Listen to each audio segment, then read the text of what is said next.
Bom, pessoal, então vamos nessa. É, Vamos continuar com a nossa estrutura aí. Bom, vamos dar continuidade. Hoje a gente tem que falar de direito à propriedade, beleza? Se der tempo ainda, a gente fala também sobre o princípio do juiz natural, mas vamos com calma.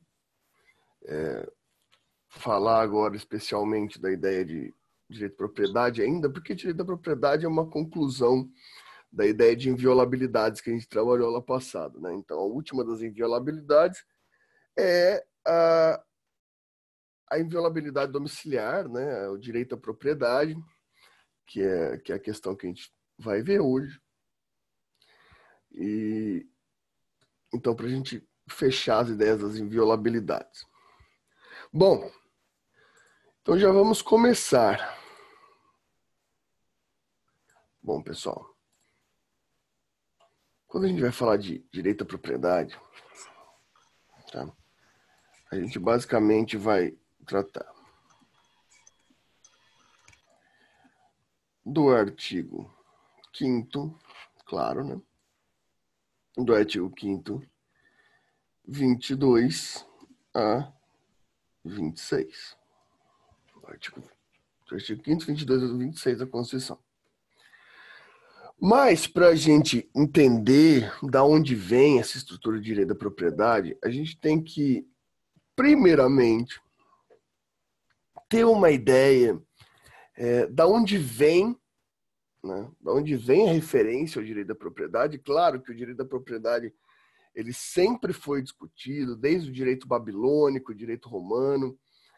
A gente sempre tem todas as formas de direito antigo estudados pela história do direito, né? Vocês devem ver lá com o Marcelo Piratelli. Perdão. Essa ideia de direito à propriedade. O que nos preocupa mais aqui para falar sobre essas ideias, esse resgate da estrutura do direito à propriedade, claro que é o direito moderno, né? Então, basicamente, aqui eu vou estar falando do direito a partir já do modelo iluminista, do modelo revolucionário francês, ou seja, do modelo liberal, né, que é o que a gente tem mais proximidade dentro do direito que a gente trabalha. E com isso, para a gente começar a tentar entender da onde que vem essa teoria que vai embasar o direito constitucional à propriedade, a gente pode pensar aqui na ideia de que a teoria do direito da propriedade ela vai se basear muito naquilo que vocês já devem ter ouvido falar, né, que é a ideia de direito natural, né? Já ouviram falar de direito natural? Ou jusnaturalismo? Já ouviram falar dessa questão de direito natural ou jusnaturalismo? Bom, basicamente, o que a gente vai ter aqui, né, nessa ideia de jusnaturalismo, do direito natural, é algo em torno, eu imagino, a professora Luciana, em introdução, né? Ela deve ter falado de jusnaturalismo. Há uma certa ideia de substancialismo,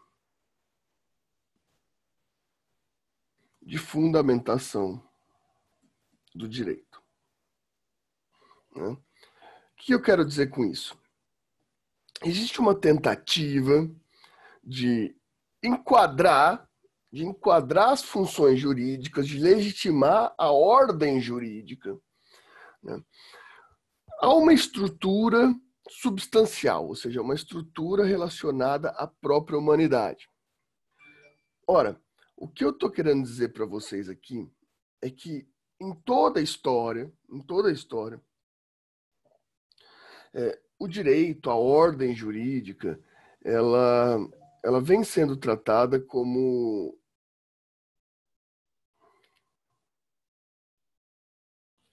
eu sei, eu tô na reunião. Ela vem sendo tratada como uma forma de legitimação. Como que assim, como eu posso dizer isso? Bom, pense da seguinte maneira.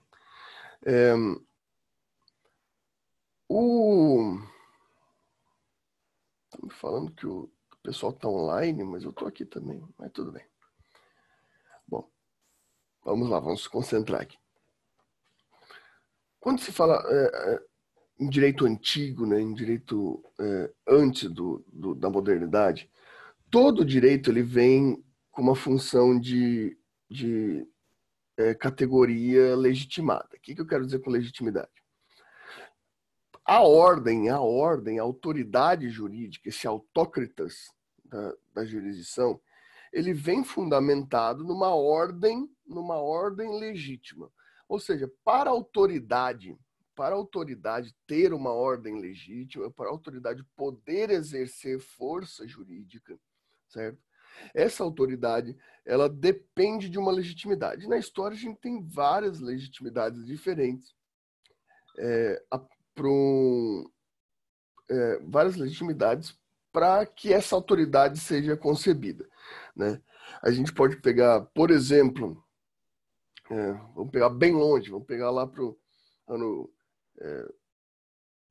sei lá, para o começo da estrutura judaica, da estrutura do Estado de Israel, pós-Moisés, né? Estrutura patriarcal. Então, a primeira, a célula ali da sociedade é dada pelo embrião do que seria o rabino, né? A sociedade, o período patriarcal, antes do rabinato, né? Período patriarcal. Então, o que dava legitimidade? Interpretação, conhecimento, né? Conhecimento na matéria, na lei mosaica. Então, é esse que podia vir a dar a ordem social, a organização social. Ou seja, então, aqui a gente tinha por conhecimento, né? O conhecimento, a diferenciação, fazia daquela sociedade, aquela sociedade ser regida.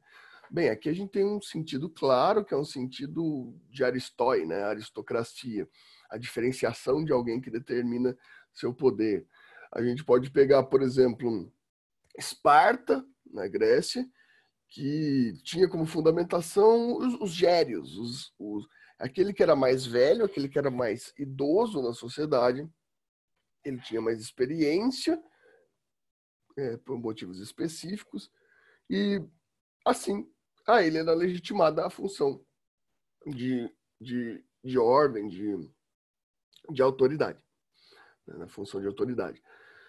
Ou seja, veja nesses movimentos antigos, a gente sempre tem uma legitimidade, né?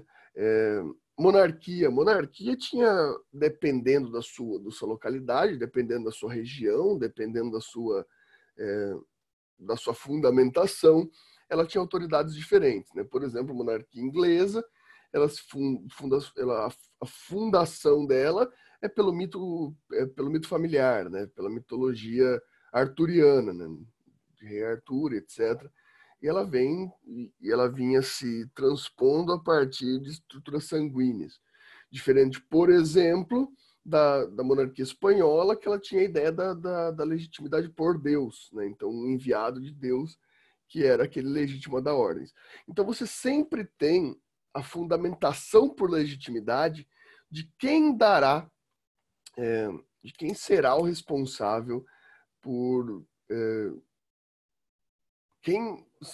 quem vai ser aquele que vai determinar a legitimidade, o porquê aquela autoridade, o porquê aquela autócratas vai poder exercer seu poder.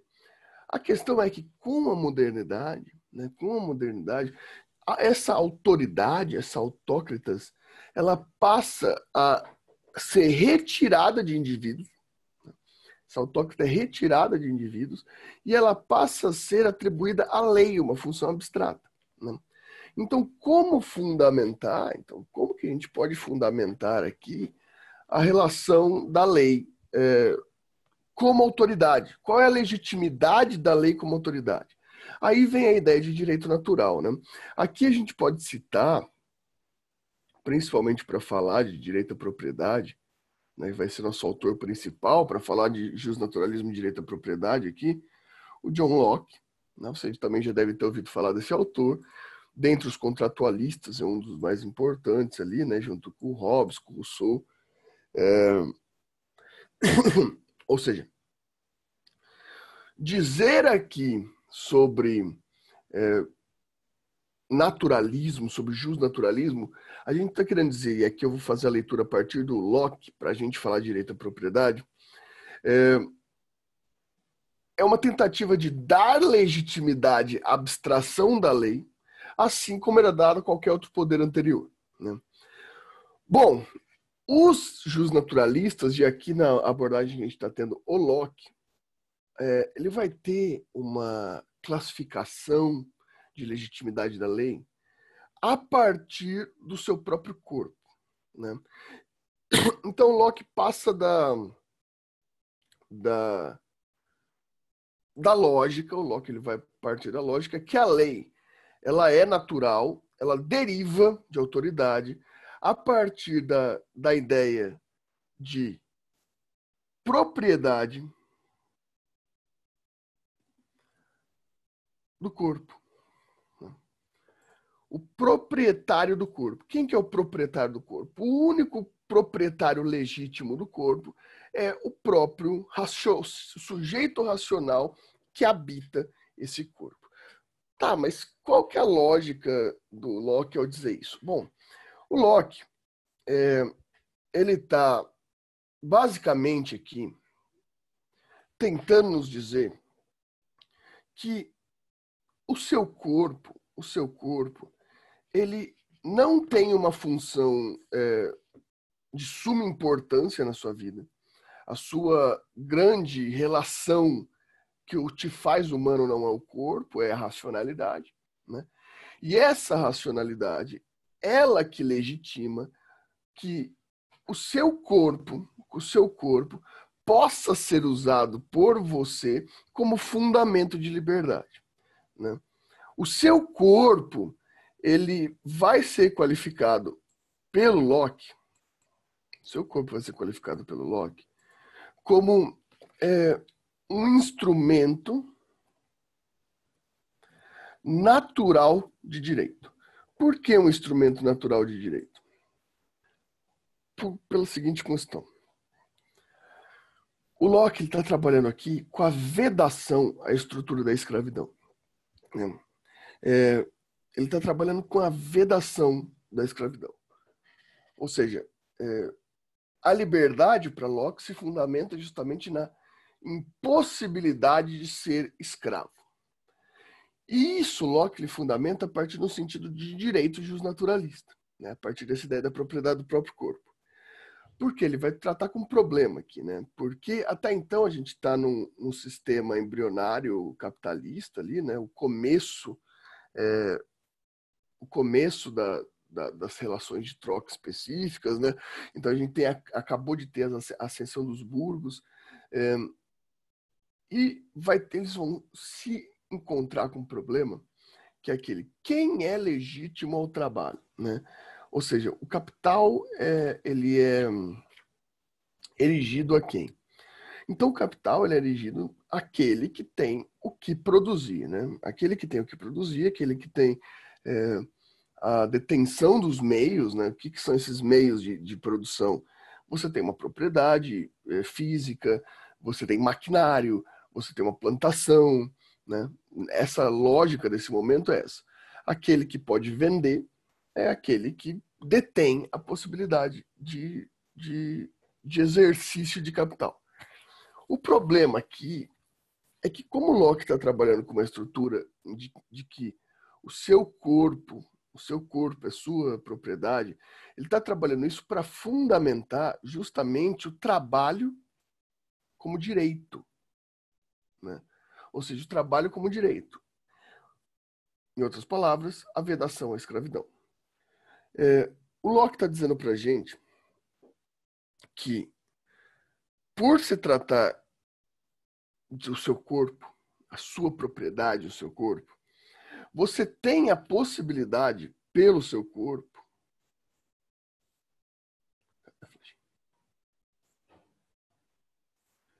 de, por vontade, vender o seu corpo. Só que vender o seu corpo sem perder sua titularidade. Essa é a grande lógica do Locke. Ou seja, o seu corpo vai ser legítimo a tal ponto, vai ser seu a tal ponto, que você venda somente a sua força de trabalho, sem perder a legitimidade do seu próprio corpo. Então você permanece legítimo proprietário do corpo, para que você vende sua força de trabalho por dinheiro e permanece como detentor do seu corpo. Isso é bem interessante, meus caros, porque o Locke traz de volta aqui, no corpo, que isso que é mais interessante, uma diferenciação já antiga, né, entre propriedade, que é isso que a gente está dizendo como categoria jurídica, e posse. Por quê? O que é a posse? Posse, meus caros, a gente pode tratar aqui, vou tirar o vídeo de vocês desse lado aqui. Posse, a gente pode tratar aqui como elemento fático. Ele é um elemento de fato. O que isso quer dizer? Posse é você deter um bem, né? Você está sob detenção fática daquele bem. Então vejam, essa caneta é minha? Não sei. Mas eu estou na posse dessa caneta, ok? A caneta pode ser da Jéssica, mas eu estou na posse dela. Isso faz com que a Jéssica perca a propriedade dessa caneta? Não. Por quê? Né? Se a ideia original, se a ideia fática, se o elemento fático está comigo, essa caneta está comigo. Então, por que eu não perco?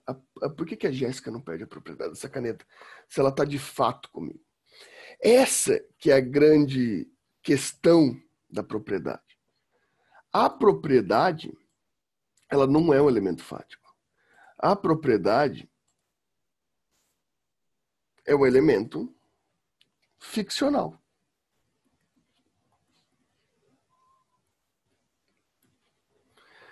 A propriedade é uma ficção jurídica. A realidade é a posse.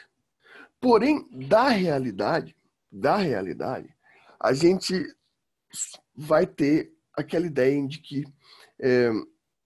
a gente não vai ter, pelo menos segundo Locke, a segurança jurídica sobre determinados bens. Imaginem só, é aquela questão, quem mora aí numa casa alugada, né, você exerce todos os poderes de detenção. Você age como se fosse sua, com exceção que você não pode vender, você não pode dispor desse território, né? Você pode reformar, etc. Pode. A única coisa é que quando você for devolver, você vai ter que devolvê-la no status quo. Ou seja, não importa o tempo que você passe nessa residência, como você está alugando ela, o que permanece é a ideia da ficção jurídica de propriedade. Ou seja, o dono da casa, apesar de não exercer domínio sobre o imóvel, ainda assim permanece a ficção jurídica de dono, né? Isso, inclusive, é uma grande crítica, né, por exemplo, das estruturas marxistas do direito, né, como Eugênio Pachucanes, etc., que falam sobre ideologia, sobre a inversão de realidade. Essa vai ser uma crítica do marxismo ao liberalismo, onde se diz que o elemento fático ele tem menos peso do que o elemento ficcional. Ou seja, o proprietário é proprietário independentemente dele estar exercendo domínio. Só que essa teoria do Locke, ela faz isso para determinar que a propriedade, o conceito de propriedade, ele independe da legitimidade. Ou seja, o seu patrão contrata a sua força de trabalho, ele está tendo um domínio, sim, do seu corpo. Ele está tendo um domínio do seu corpo. Ele tá utilizando o seu corpo, claro, se você não for vender bens, etc., né? Se for fazer um trabalho. ele está tendo domínio do seu corpo, que vai causar lucro a ele. Entretanto, apesar de, o que o Locke está falando para você, apesar de ele ter o domínio do seu corpo, ou seja, da sua força de trabalho, ele não tem a propriedade do seu corpo. A propriedade do seu corpo é sempre sua. Por isso você pode abandonar o trabalho a qualquer tem que ser obrigatoriamente remunerado nesse contrato. Você é livre para contratar o seu trabalho, né? Ou seja, essa ficção jurídica, ela legitima o domínio, ainda que esse domínio seja passado por detenção contratual de posse a outro. Vejam só que interessante. O Locke está dizendo para você, o seu corpo é uma representação de direito. Porque o seu corpo representa a forma jurídica de todos os demais direitos. O seu corpo representa que você permanece legitimamente como proprietário do corpo, né? O seu corpo é seu. O seu corpo é seu, independentemente de você estar trabalhando para alguém. Isso vai legitimar a função do direito à propriedade. Direito à propriedade como ficção jurídica, que vai dar legitimidade ao, como o Ademilson falou, o direito de uso, né? A gente até comentou aula passada um pouquinho. O direito de uso, ou seja, a posse. A posse. Vocês estão entendendo o que eu estou falando aqui?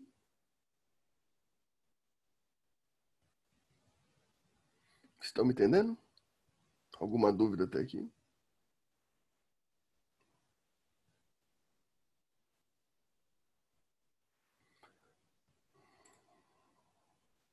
Beleza, beleza.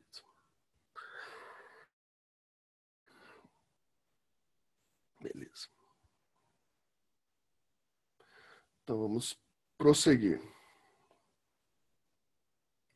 Tá.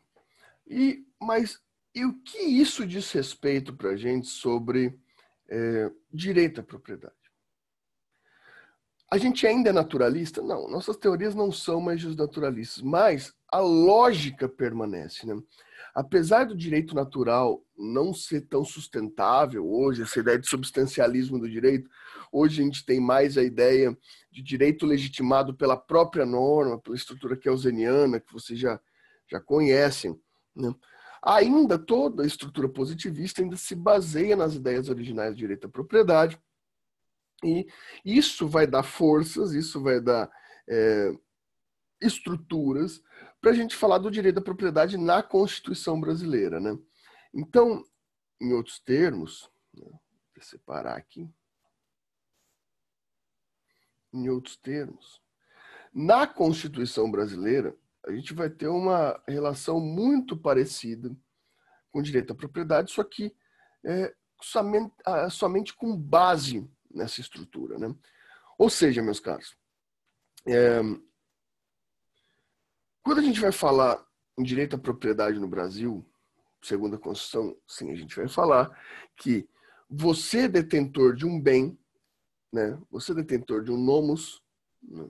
De uma medida espacial, você vem a ter legitimidade sobre aquele bem em caso você seja proprietário daquilo. Bem, isso se aplica só a bens imóveis? Não, a propriedade se dá a qualquer tipo de bem, né?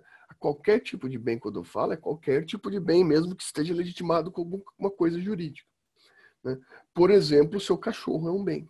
Nossa, coitado, não, meu cachorro é meu filho. Não, seu cachorro, segundo o direito, ele é um bem. Não só um bem, como ele é um bem móvel semovente. É assim que ele é classificado pelo direito. Mas vejam só, ele permanecendo um bem, você é detentor desse bem. É proprietário desse bem. Você é proprietário da vida. Até pouco tempo atrás, quando digo pouco tempo atrás, pouco mesmo, até o ECA em 95, a gente tinha mais ou menos ainda um resquício do começo do século XX, em que a criança também era propriedade, né? Então essas questões são bem interessantes desse ponto de vista. Então, quando a gente vai falar de direito na Constituição do Brasil, a gente permanece com a ideia de propriedade, com a ideia de você ser proprietário de algo, né?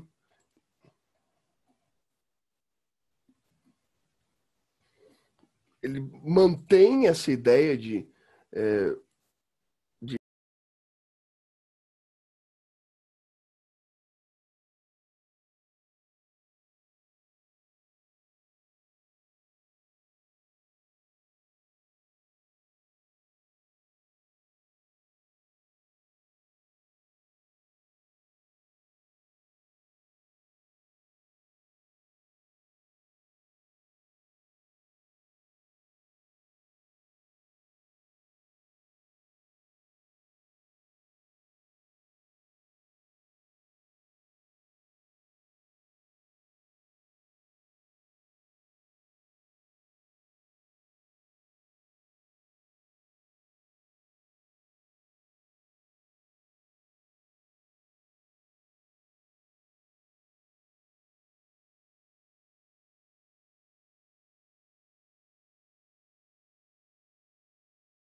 só. Tá me ouvindo?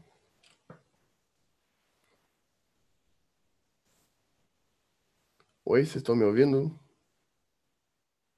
Diga aí no chat. Obrigado, que bom. Caiu aqui o modem. Tive que reiniciar o modem, né? Duro, né? Nossa internet, eu sou proprietário dessa internet aqui, que não... E não é ruim a internet, viu? Esse que é o problema, isso que dá raiva, né? Mas tá bom, vamos continuar aqui. Vou ter que começar a escrever aqui. Aí você tem salvo lá aquela outra lousa lá, né? Espero que sim, que eu perdi ela aqui. Bom, então, na Constituição Brasileira, eu vou colocar aqui nessa parte, então, propriedade na Constituição Brasileira.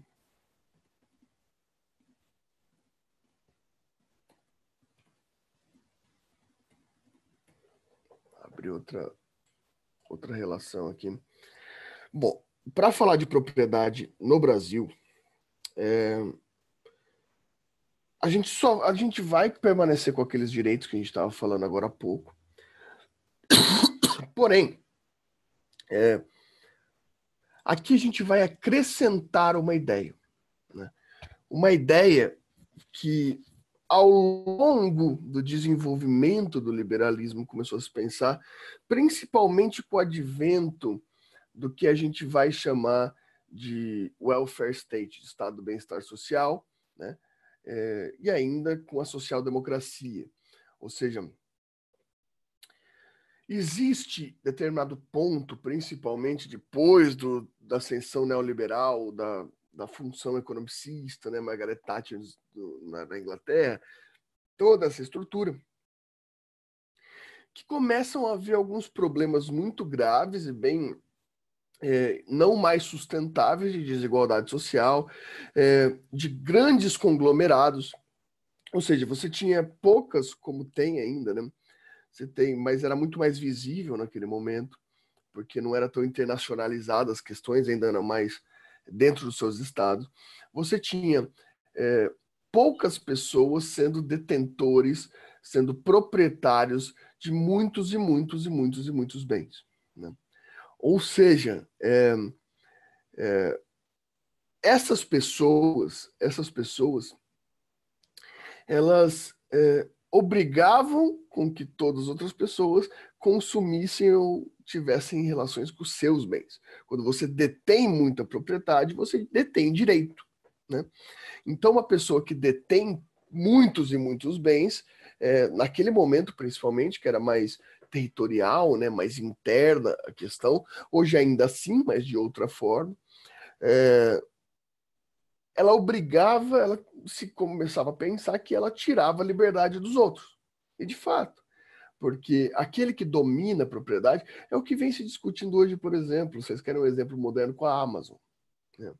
A gente começa a ter uma realidade hoje, já que a Amazon é uma das maiores empresas do mundo, ainda que haja leis, etc., como vocês devem estar aprendendo com o Matheus, para tentar controlar essas questões, mas a Amazon hoje detém praticamente todo o comércio de vendas online.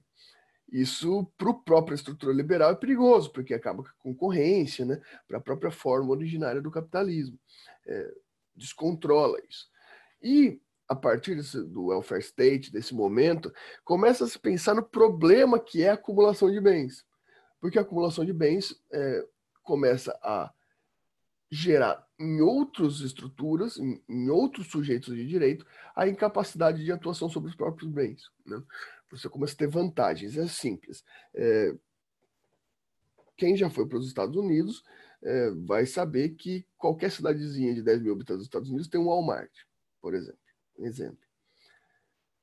A ascensão desses grandes conglomerados, eles começam a prejudicar, então você tem muita campanha nos Estados Unidos para você consumir dos comerciantes locais.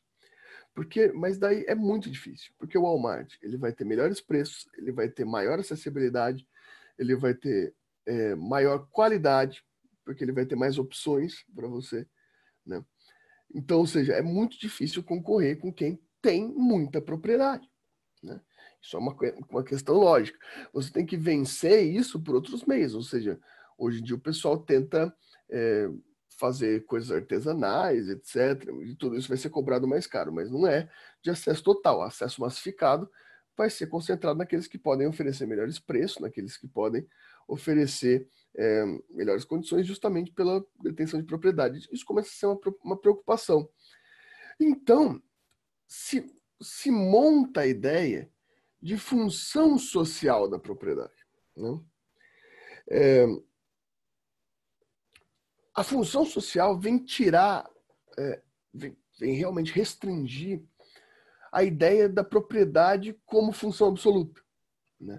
A propriedade passa a ser uma função absoluta condicionada à função social.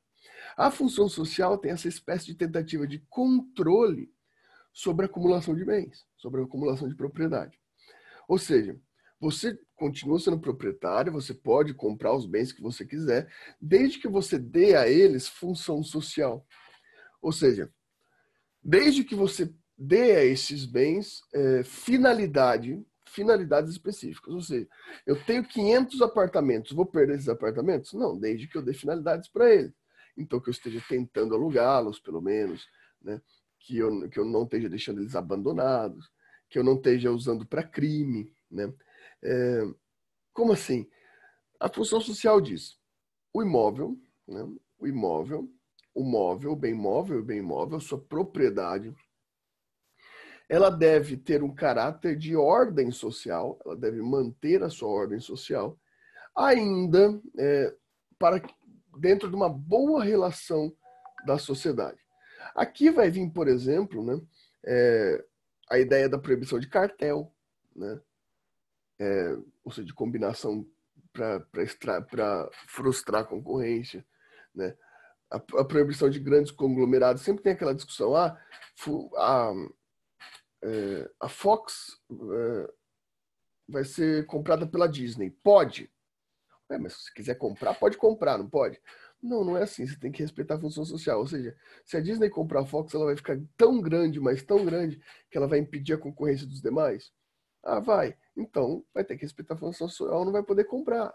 Né? Isso está em todo o modelo ocidental. Né? Bancos, por exemplo, vocês verem muito isso em bancos. Se o banco vai poder ou não comprar outro banco, mas ele vai ficar tão poderoso que ele vai impedir a concorrência entre os demais? Sim. Vocês veem isso, por exemplo, na ideia de uso capião. Já ouviram falar de uso capião? Né? O que é uso capião? Bem, eu tenho uma casa, né? Eu sou proprietário de uma casa. E nessa casa que eu sou proprietário, uma família, né? Uma família entra nessa casa e começa a morar lá. Né? Ou seja, a primeiro momento a família não está exercendo posse legítimo, né? Eu não aluguei a casa, eu sou proprietário, não tenho relação nenhuma com essas pessoas, não autorizei eles estarem na minha propriedade. Só que eu não resisto, seja por N motivos. O principal deles, eu tenho tanto apartamento que eu nem ligo para esse bem. Eu não dei função social nenhuma a ele, ele está lá abandonado. E aquela família entrou lá e ficou lá anos. É uma quantidade de anos específica que a lei vai dar. Existem várias datas diferentes para cada caso específico. Vocês vão aprender isso em breve em Direito das Coisas. Em Direito Civil, né? Direito Civil 5, se eu não me engano. Bom, vejam só. Eu não resisti. Demonstrou por anos, por um tempo determinado, demonstrou que eu não exercia nenhuma função social naquela casa. Ou seja, eu vou perder a propriedade dessa casa por uso capião. Aquela família vai ganhar. Eles vão me pagar sobre essa casa? Não, não vão me pagar. Eles ganharam. Eu não resisti.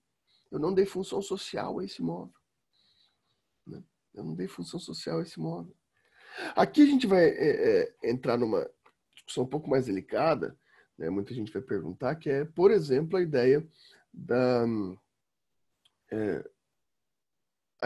da, como fala?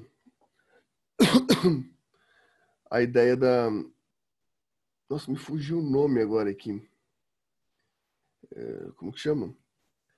Da ocupação. Essa era a palavra que eu estava dizendo. Né? Muita gente vai perguntar para mim, já deve estar passando pela cabeça de vocês, mas o MST e o MTST, esses movimentos, né, que eles ocupam territórios e não vai ter essa inércia, né?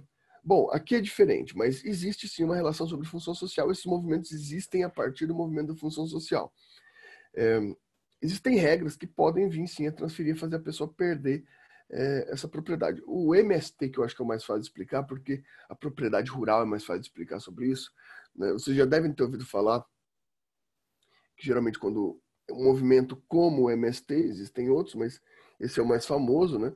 Ele ocupa uma propriedade, ele vai falar muito da improdutividade dessa propriedade. Essa improdutividade pode vir a ser pauta da chamada reforma agrária.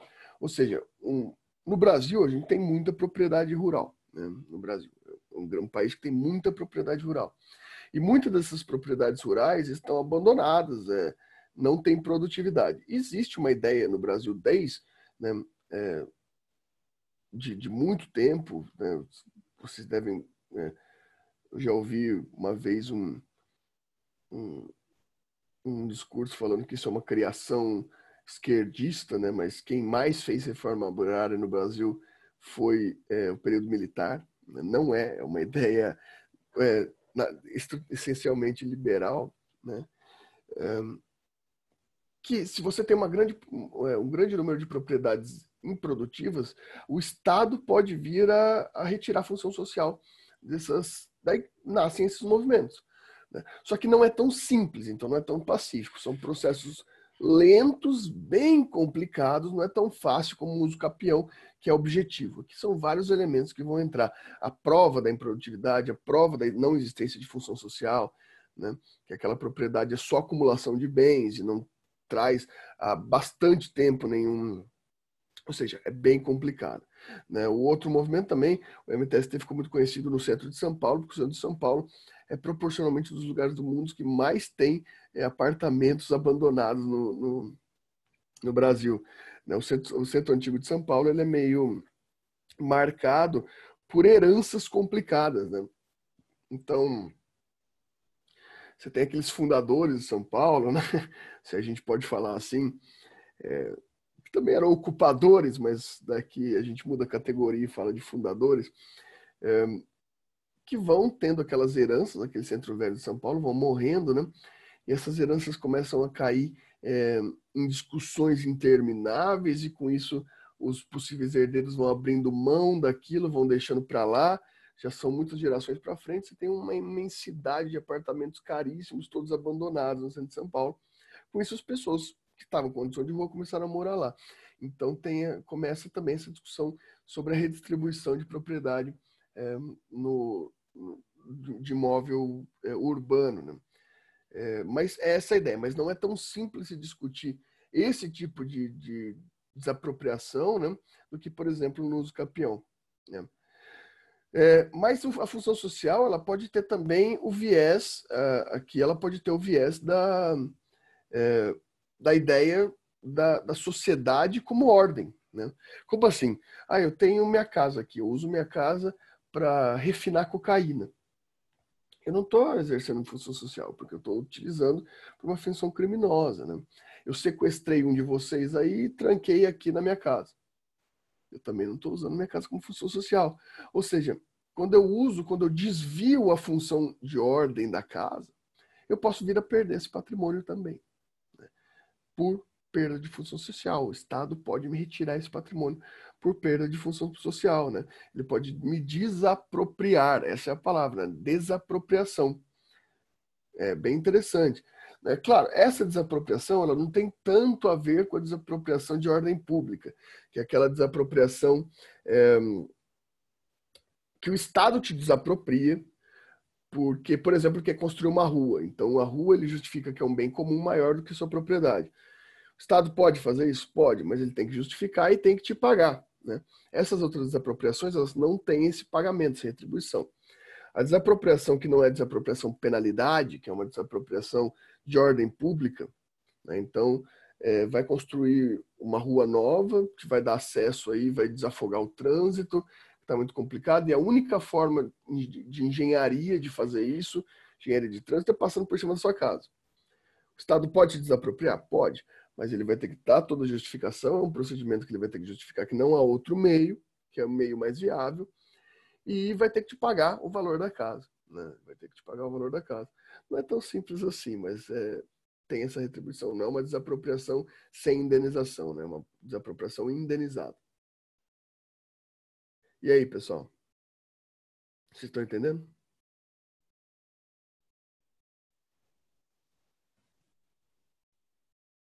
O que a casa vale. Só que, Jéssica, aqui a gente não pode confundir com valor comercial, com valor especulativo. Né? O valor que a casa vale, geralmente que a gente traz, quanto está valendo minha casa? Isso aqui é um valor especulativo, né? É um valor que se especula a partir do aquecimento ou não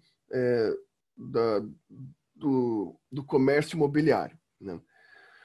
A sua casa ela tem um valor matemático pela própria prefeitura, né? Que é a ideia do valor venal e etc.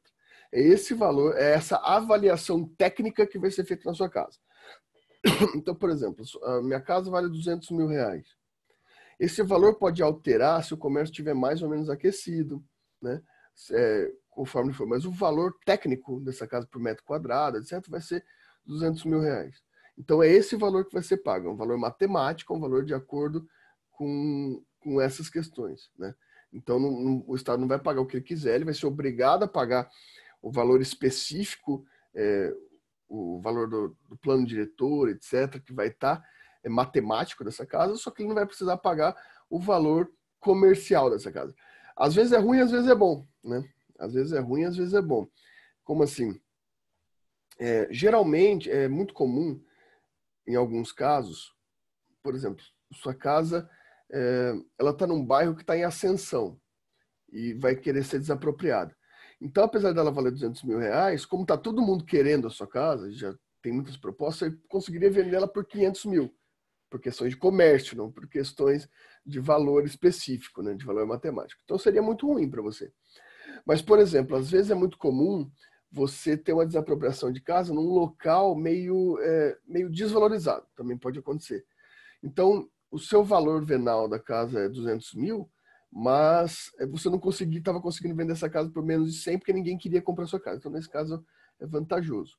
Então, vai ser sempre esse valor específico. O Ademilson falou aqui que é o problema do valor sentimental e familiar. Esse é um problema.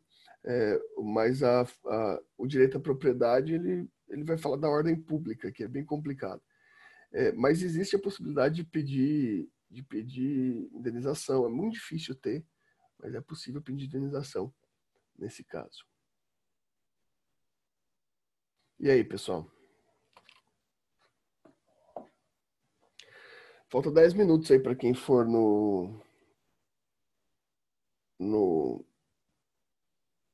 na palestra lá da professora Luciana, no Simpósio Internacional, no Congresso Internacional. Vou passar mais um congresso para vocês, tá? Vou passar mais um. Nesse é também internacional, vai ser um congresso na Argentina, que a gente conseguiu a liberação aí, porque eu vou palestrar lá, né, na sexta-feira. Então, vou passar para vocês mais um aí. Não acho que não vai ser em português, Jéssica. Acho que não vai ser em português. Mas é que eu vou chamado para dar palestra lá, pedir para o pessoal lá. Eles liberaram acesso para eu dar para vocês também nesse outro congresso, também internacional. É interessante vocês participarem desse congresso. Eu não vou dar a segunda aula, então, como eu estava fazendo. Essa é a nossa última aula do bimestre. Vocês perceberam isso? Essa é a nossa última aula do bimestre, né? Nós não terminamos, no fim das contas, pessoal, ainda direitos fundamentais, né? Eu ainda estou um pouco mais adiantado na turma do noturno, né? Então, a gente ainda vai pegar uma ou outra aula do próximo bimestre depois das provas. Semana que vem não tem aula, né? Só a semana de prova de vocês. Apesar das provas já ter... Deixa eu explicar de novo. As provas já estão sendo postadas essa semana. Por quê? Porque eu quis dar uma semana a mais para vocês fazerem, né? Para vocês terem mais tempo de fazer. No bimestre passado vocês reclamaram muito de tempo, né? Então, para vocês terem mais tempo para fazer, dei uma semana a mais aí para vocês fazerem isso. Tá? É por isso, essa não é a semana de provas, é um adiantamento de prazo. A semana de provas é a semana que vem. Com isso, semana que vem a gente não tem aula, essa é a nossa última aula do bimestre, mas a gente continua falando um pouquinho ainda no bimestre que vem sobre isso. Aliás, eu vou ver aqui, qualquer coisa eu gravo também vídeo sobre a matéria que falta, né? Mas eu vou ver ainda o que a gente vai fazer, tá bom? O Luiz perguntou aqui, quando a pessoa perde o direito sobre a vez por não dar fim social, não seria expropriação? É uma expropriação. É uma expropriação. Só que aqui o nome técnico, Luiz, não vai ser expropriar, porque o expropriar é uma função de penalidade criminal, né? Aqui, por estar perdendo a função social, vai ser chamado desapropriar. O nome técnico disso seria desapropriar. Alguma dúvida, meus caros? Mais alguma dúvida?